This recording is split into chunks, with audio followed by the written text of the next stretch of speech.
ناظرین آداب، دکن میڈیا میں آپ کا خیر مقدم ہے۔ میں ہوں اسماعیل ریحان۔ چلیے ڈالتے ہیں نظر آج کی اہم سرخیوں پر۔ لبنان میں اسرائیل کی خوفناک بمباری سے 500 سے زائد افراد ہلاک، 1000 سے زائد زخمی۔ شہریوں کی بڑی پیمانے پر نقل مکانی، سڑکوں پر افراتفری کے مناظر۔ بنگلورو MUDA معاملے میں وزیر اعلیٰ سدرامیہ کی درخواست ہائی کورٹ نے کی مسترد۔ FIR کے لیے گورنر کے حکم کو عدالت نے قرار دیا درست۔ سنجولی مسجد تنازع پر ایک بار پھر ہندو شدت پسند تنظیمیں سرگرم۔ 28 ستمبر کو تمام اضلاع میں احتجاج کا اعلان۔ 5 اکتوبر کو فیصلہ حق میں نہ آنے پر جیل بھرو تحریک شروع کرنے کا انتباہ۔ اس خبرنامے کے پیش کردہ ہے۔ زندگی انمول ہے اور اس کی حفاظت ہمارا فرض، اور ہم اپنے فرض کو نبھاتے ہیں ذمہ داری سے۔ مسلم جنرل ہاسپٹل اب آپ کے تمام بیماریوں کا علاج ایک ہی چھت تلے۔ ہمارے ماہر ڈاکٹرز کی ٹیم اور اعلیٰ تربیت یافتہ staff world class health technology کے ساتھ 24 گھنٹے ایمرجنسی خدمات بھی موجود۔ Cardiology, diabetology, dermatology, endocrinology, pulmonology, neurology, orthopaedics, paediatrics, ENT جیسی اور بھی سروسز بھی موجود ہیں۔ ہر طرح کے اسکینز اور ٹیسٹ کے لیے ایڈوانس لیبارٹریز بھی مناسب قیمتوں پر دستیاب ہے۔ آپ کی بہتر صحت ہماری پہلی ترجیح۔ مسلم جنرل ہاسپٹل، ٹولی چوکی، حیدرآباد۔ اب خبریں تفصیل سے۔ اسرائیل کی جانب سے لبنان کے شہروں پر جاری خوفناک بمباری اور تقریباً 500 افراد کی ہلاک کے بعد ہزاروں لوگ اپنے گھروں کو چھوڑ کر محفوظ مقامات کی تلاش میں نکل پڑے ہیں۔ الجزیرہ کے مطابق اسرائیل لبنانی دارالحکومت بیروت سمیت مختلف شہروں پر گزشتہ 2 دنوں میں سینکڑوں فضائی حملے کر چکا ہے، جس کے نتیجے میں اب تک 490 افراد جاں بحق ہو چکے، جبکہ 1000 سے زائد زخمی ہیں۔ رپورٹس کے مطابق شہری آبادیوں پر اسرائیلی حملوں کے بعد اب لبنان کے لوگ گھروں کو چھوڑ کر ہجرت کرنے پر مجبور ہیں۔ ہزاروں لوگ محفوظ علاقوں کی طرف جا رہے ہیں، جس کے سبب دارالحکومت بیروت کی سڑکوں سمیت لبنان کے مختلف ہائی ویز پر گاڑیوں کی لمبی قطاریں دیکھنے کو مل رہی ہیں۔ اس دوران اسرائیل نے ملک میں ایمرجنسی نافذ کر دی ہے۔ 30 ستمبر تک پورے ملک میں اسپیشل ہوم فرنٹ سچویشن کا اعلان کیا گیا ہے۔ واضح رہے کہ ایسے حالات اس وقت پیدا ہوتے ہیں جب شہری آبادی پر حملوں کا زیادہ امکان ہوتا ہے۔ لبنان میں اسرائیلی قتل عام پر عالمی برادری کا شدید رد عمل سامنے آ رہا ہے۔ چین کے وزیر خارجہ وانگ یی نیو یارک میں اپنے لبنانی ہم منصب سے ملاقات کے دوران لبنان کی بھرپور حمایت کا اظہار کیا اور اسے شہریوں کے خلاف بلا امتیاز حملے قرار دیا۔ وانگ نے عبداللہ ابو حبیب کو بتایا کہ حالات چاہے کیسے بھی بدلیں، ہم ہمیشہ انصاف کے ساتھ لبنان سمیت اپنے عرب بھائیوں کے ساتھ کھڑے رہیں گے۔ عرب وزرائے خارجہ نے بھی لبنان کے خلاف اسرائیل کی بڑھتی ہوئی جارحیت کی شدید مذمت کی اور لبنانی حکومت اور اس کے شہریوں کے لیے اپنی مستقل حمایت کا اعادہ کیا۔ بیان میں کہا گیا کہ ہم لبنان کے خلاف اسرائیلی حکومت کی بڑھتی ہوئی جارحیت کی شدید مذمت کرتے ہیں۔ ترکی کی وزارت خارجہ نے ایک بیان میں خبردار کیا ہے کہ لبنان پر اسرائیل کے حملوں سے مغربی ایشیا کے خطے کو افراتفری کی طرف دھکیلنے کا خطرہ ہے۔ بیان میں کہا گیا ہے کہ لبنان پر اسرائیل کے حملے پورے خطے کو افراتفری کی طرف دھکیلنے کی کوشش ہے۔ وزارت نے مزید کہا کہ جو ممالک غیر مشروط طور پر اسرائیل کی حمایت کرتے ہیں وہ اسرائیلی نیتن یاہو کو اپنے سیاسی مفادات کے لیے خون بہانے میں مدد کر رہے ہیں۔ فرانس کے وزیر خارجہ جین نول باروٹ نے پیر کے روز کہا کہ فرانس نے تمام ملوث فریقوں اور ان کے حامیوں پر زور دیا کہ وہ کشیدگی کو کم کریں اور علاقائی تنازع کو روکیں، جس کے تباہ کن نتائج ہو سکتے ہیں۔ یورپی یونین کی خارجہ پالیسی کے سربراہ جوزف بوریل نے پیر کے روز خبردار کیا کہ اسرائیل اور لبنان کے درمیان بڑھتی ہوئی جھڑپوں سے خطے کو ایک مکمل جنگ میں ڈھکیلنے کا خطرہ ہے۔ انہوں نے بحران کو روکنے کے لیے اجتماعی کارروائی کی فوری ضرورت پر زور دیتے ہوئے کہا کہ نیو یارک میں ہونے والی بات چیت کے دوران ہر ایک کو اس کا حل تلاش کرنے کا مکمل عزم کرنا چاہیے۔ کرناٹک ہائی کورٹ نے وزیر اعلیٰ سدرامیہ کی درخواست پر اپنا فیصلہ سنایا۔ تمام دلائل سننے کے بعد عدالت نے سدرامیہ کی عرضی کو مسترد کر دیا۔ اس عرضی میں سدرامیہ نے میسور اربن ڈیولپمنٹ اتھارٹی کی جانب سے زمین الاٹمنٹ کیس میں ان کے خلاف تحقیقات کے لیے گورنر تھاور چند گہلوت کی منظوری کے جواز کو چیلنج کیا تھا۔ عدالت نے کہا کہ گورنر کو انفرادی شکایت کی بنیاد پر مقدمہ درج کرنے کی اجازت دینے کا حق ہے۔ ہائی کورٹ نے 12 ستمبر کو کیس کی سماعت مکمل کر کے اپنا فیصلہ محفوظ کر لیا تھا۔ اس نے بنگلورو کی ایک خصوصی عدالت کو مزید کارروائی ملتوی کرنے اور چیف منسٹر کے خلاف جلد بازی میں کوئی کارروائی نہ کرنے کی ہدایت دی تھی۔ کرناٹک کے وزیر اعلیٰ سدرامیا نے عدالتی نظام پر اپنے اعتماد کا اظہار کیا اور کہا، میں قانون اور آئین پر یقین رکھتا ہوں، آخرکار سچ کی جیت ہوگی۔ سدرامیا نے وزیر اعظم نریندر مودی کی زیر قیادت بی جے پی مرکزی حکومت کی انتقام کی سیاست پر بھی تنقید کی۔ انہوں نے کہا، مجھے عدالت پر بھروسہ ہے، ہماری پارٹی کے تمام ارکان اسمبلی، قائدین اور کارکنان اور کانگریس قیادت نے میرے ساتھ کھڑے ہو کر مجھے لڑائی جاری رکھنے کی ترغیب دی ہے۔ بی جے پی اور جے ڈی ایس نے میرے خلاف سیاسی انتقام کا سہارا لیا ہے کیونکہ ہم سماجی انصاف کے لیے لڑ رہے ہیں۔ ہماچل پردیش میں مساجد کے خلاف جاری ہندو شدت پسندوں کا ہنگامہ جاری ہے۔ ہندو تنظیم دیو بھومی سنگھرش سمیتی نے تمام اضلاع میں 28 ستمبر کو بڑے پیمانے پر مساجد کے خلاف احتجاج کا اعلان کیا ہے۔ رپورٹ کے مطابق سمیتی کے ذمہ داران نے کہا ہے کہ سنگھرش کمیٹی حکومت اور انتظامیہ کو خبردار کرنے کے لیے 28 ستمبر کو ریاست کے تمام ضلع ہیڈ کوارٹرز میں مظاہرہ کرے گی۔ سنجولی مسجد تنازع پر 5 اکتوبر کو فیصلہ نہ ہوا تو جیل بھرو تحریک شروع کی جائے گی۔ سنگھرش سمیتی کا کہنا ہے کہ مسجد کے حوالے سے 28 ستمبر کو ریاست کے تمام ضلعی ہیڈ کوارٹرز پر پرامن مظاہرے ہوں گے۔ اس کے ذریعے ہم حکومت اور انتظامیہ کو یہ پیغام دیں گے کہ سماج اس معاملے پر خاموش نہیں ہے۔ انہوں نے واضح طور پر کہا کہ اگر سنجولی کی غیر قانونی مسجد پر فیصلہ ہماچل کے لوگوں کے مفاد میں ہے تو اس کا خیر مقدم کیا جائے گا، بصورت دیگر ناجائز تجاوزات ہٹانے تک کمیٹی جدوجہد کرے گی۔ دلی یونیورسٹی میں آئندہ 27 ستمبر کو طلبہ یونین کا انتخاب ہونے والا ہے، اس لیے کیمپس میں انتخابی سرگرمیاں زوروں پر ہیں۔ تمام امیدوار طلبہ سے رابطہ کر رہے ہیں۔ دریں اثنا ایک افسوسناک واقعہ گزشتہ روز ہفتے کو پیش آیا۔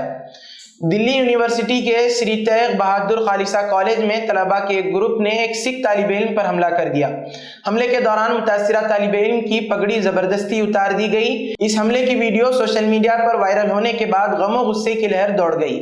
سوشل میڈیا پر تیزی سے وائرل ویڈیو میں دیکھا جا سکتا ہے کہ سرخ پگڑی میں ملبوس ایک طالب علم کو طلبہ کے ایک گروپ نے گھسیٹا، لاتیں ماری اور مارا پیٹا۔ اس دوران اس کی پگڑی گر گئی، اس کے بال پکڑ کر گھسیٹا گیا۔ متاثرہ طالب علم کی شناخت پاویٹ سنگھ گجرال کے طور پر ہوئی ہے۔ پاویٹ سنگھ سیکنڈ ایئر کا طالب علم ہے۔ اس نے اپنی شکایت میں بتایا کہ اسے 200 الیکشن کے لیے نامزدگی کے عمل کے دوران نشانہ بنایا گیا۔ بدلہ پور معاملے میں ملزم اکشے شنڈے پولیس حراست میں مارا گیا ہے۔ بتایا جاتا ہے کہ ملزم نے پولیس پر گولی چلانے کی کوشش کی تھی، جس کے بعد جوابی کارروائی میں اسے گولی ماری گئی۔ اس دوران ایک پولیس اہلکار بھی زخمی ہو گیا۔ زخمی حالت میں ملزم کو اسپتال لے جایا گیا جہاں اس کی موت ہو گئی۔ دراصل ملزم اکشے شنڈے کو پولیس تلوجہ جیل سے جنسی ہراسانی کے معاملے میں ریمانڈ پر لے کر بدلہ پور جا رہی تھی۔ جب گاڑی ممرا بائی پاس کے قریب پہنچی تو ملزم اکشے شنڈے نے ایک پولیس اہلکار کی ریوالور چھین لی اور 2-3 راؤنڈ فائرنگ کی۔ اس میں ایک پولیس زخمی ہو گیا۔ اسی دوران پولیس کی جوابی کارروائی میں ایک گولی ملزم کو لگ گئی اور وہ زخمی ہو گیا۔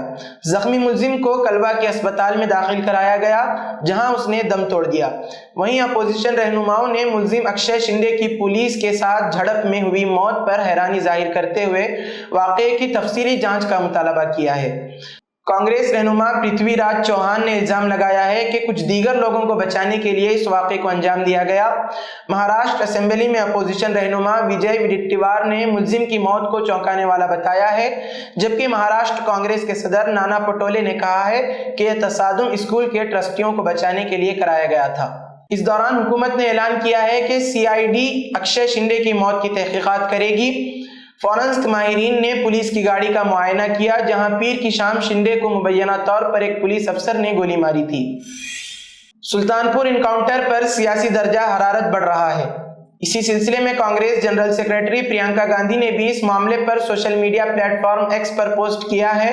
پرینکا گاندھی نے لکھا، قتل، تشدد، خون ریزی اور زندگی چھیننے کی سیاست کے قانون، بلڈوزر کے قانون کا آئین اور انصاف سے کوئی لینا دینا نہیں ہے۔ سیاسی تسلط اور خوف کی سلطنت کے قیام کو امن و امان قرار دینا آئین کی توہین ہے۔ پرینکا گاندھی نے لکھا، امن و امان معاشرے میں امن قائم کرنے، مجرم کو سزا دینے اور ہر شہری کو زندگی جینے کا موقع دینے پر مبنی ہے۔ استثناء کو چھوڑ کر عدالتی حکم کے بغیر لی گئی ہر جان قتل ہے۔ خبروں میں درج اعداد و شمار کے مطابق کیا پچھلے 7 سالوں میں یو پی میں ہوئے تقریباً 13,000 انکاؤنٹر سے ریاست میں امن و امان کی صورتحال بہتر ہوئی ہے؟ جرائم رک نہیں رہے ہیں، پھر اس کا مقصد کیا ہے؟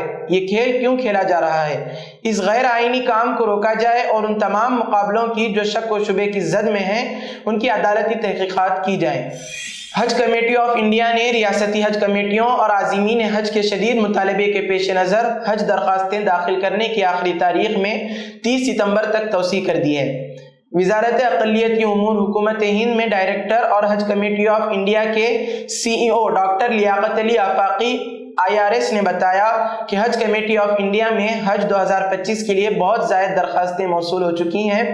بیشتر ریاستوں میں جلد ہی قرعہ اندازی کے ذریعے عازمین کا انتخاب کروایا جائے گا۔ عازمین سے خواہش کی گئی ہے کہ وہ اس توسیع شدہ سہولت سے مستفید ہوں۔ تمل ناڈو کے گورنر RN روی نے کہا ہے کہ سیکولرزم ایک یورپی تصور ہے، یہی وجہ ہے کہ یہ پہلے ہندوستانی آئین کا حصہ نہیں تھا، بعد میں ایک غیر محفوظ وزیر اعظم نے اسے ایمرجنسی کے دوران آئین میں شامل کر لیا۔